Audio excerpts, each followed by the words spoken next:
आज हम गुजरात के एक ऐसे शख्स की कहानी बताएंगे जो दौलत के मामले में अंबानी को भी टक्कर दे रहा है। हर दिन नए नए बेंचमार्क सेट कर रहा है और न सिर्फ भारत में बल्कि पूरी दुनिया में अपना दबदबा बना रहा है।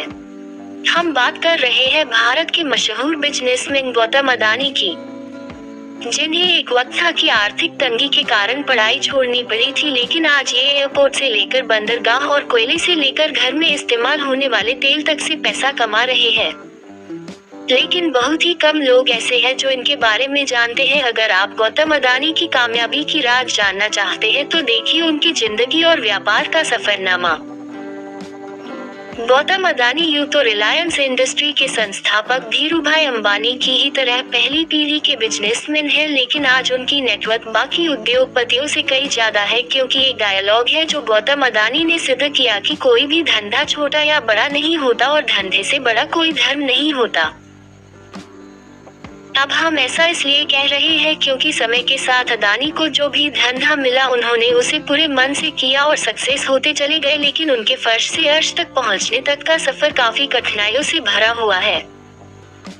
इनका जन्म 1962 में अहमदाबाद के एक आर्थिक रूप से कमजोर परिवार में हुआ। पिता का छोटा सा काम था लेकिन कुछ खास चल नहीं रहा था। ऐसे में वक्त के साथ आर्थिक हालत और बिगड़ते चले गए, जिसकी वजह से गौतम अडानी को अपनी पढ़ाई को बीच में ही छोड़नी पड़ी और काम के लिए हाथ पैर मारने पड़े।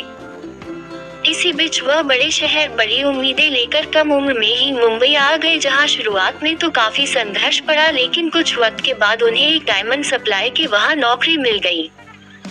3 सालों के बाद काम करने के बाद उन्हें समझ में आया कि जिंदगी में करना क्या है, इसलिए वह नौकरी छोड़कर अपना काम शुरू किया और जवेरी बाजार में डायमंड ब्रोकरी की शुरुआत की।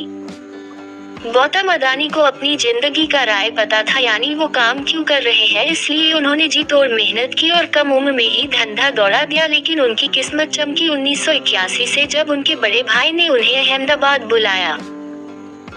दरअसल भाई ने सामानों को लपेटने वाला प्लास्टिक की एक कंपनी खरीदी, मगर वो चल नहीं रही थी क्योंकि जो कच्चा माल चाहिए था वो जरूरत के हिसाब से नहीं मिल पा रहा था। बाहर देशों से कच्चे माल को इंपोर्ट करना पड़ रहा था। ऐसे में इसे एक अवसर के तौर पर देखते हुए अडानी ने कांडला पोर्ट पर प्लास्टिक ग्रेन्यूल्स का आयात शुरू किया और 1988 में शुरू की अडानी एक्सपोर्ट, जिसका नाम बदलकर बाद में अडानी एंटरप्राइजेस कर दिया गया।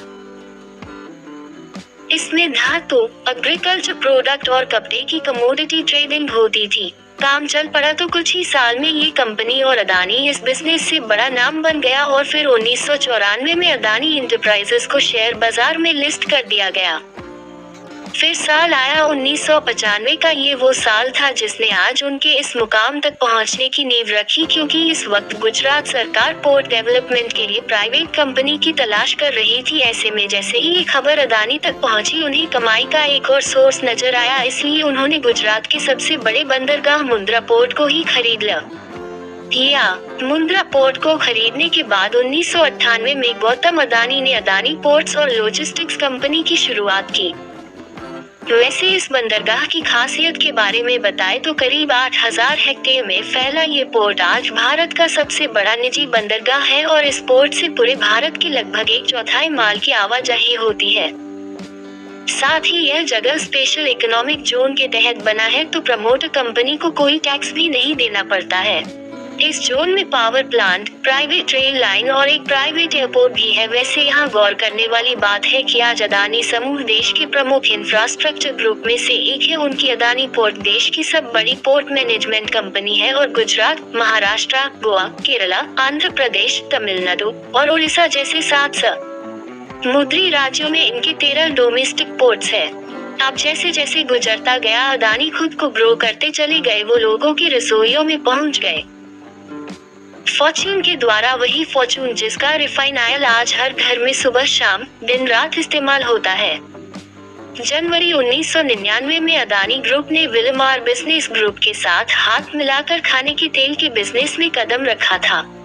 वैसे फॉर्च्यून तेल के अलावा अडानी ग्रुप आटा, चावल, दाल, चीनी जैसे दर्जनों जैसे हिस्सा से जुड़ा हुआ है, जिनके रख रखाव के लिए 2005 में अडानी ग्रुप ने फूड कॉर्पोरेशन ऑफ इंडिया के साथ मिलकर अलग अलग राज्यों में बड़े बड़े साइलोस बनाए।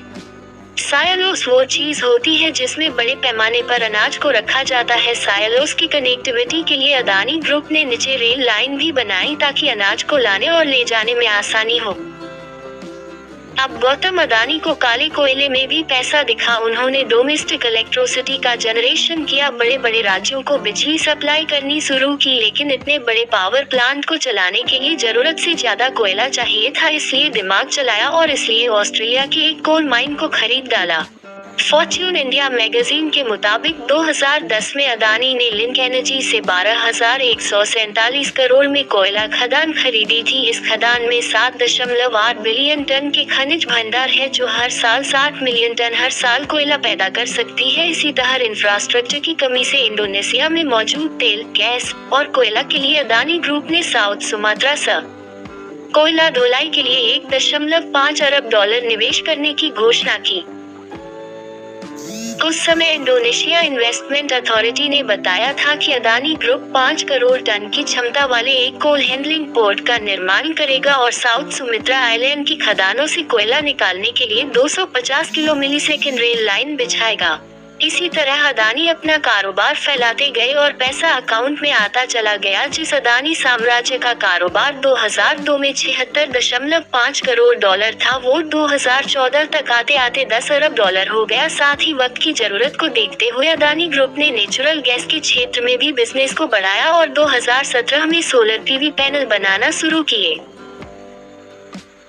उधर बंदरगाह और निजी रेल लाइन के बाद अदानी ने एयरपोर्ट्स की तरफ उड़ान भरी और 2019 में अहमदाबाद, लखनऊ, मंगलौर, जयपुर, गुवाहाटी और त्रिवेंद्रपुरम जैसे 6 हवाई अड्डों के मॉडर्नाइजेशन और ऑपरेशन की जिम्मेदारी उठा ली। अब अगले 50 सालों तक अदानी ग्रुप इन सभी एयरपोर्ट का ऑपरेशन, मैनेजमेंट और डेवलपमेंट संभालेगा।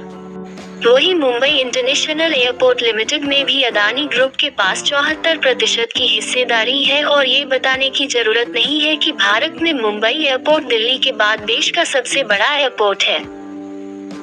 वैसे जिस तरह सुंदर आकार लेने से पहले सोने को खूब तपाया जाता है, ठीक उसी तरह गौतम अदानी को भी जीवन में कई तरह का ताप झेलना पड़ा। उनका सामना कई तरह के विवादों से हुआ, लेकिन उन्होंने सबसे पार पाया और एक सबसे अलग मुकाम हासिल किया, जिसका नतीजा है कि आज गौतम अदानी का कारोबार पूरी दुनिया में फैला हुआ है। उम्मीद है गौतम अदानी की यह सक्सेस स्टोरी आपको जरूर पसंद आई होगी।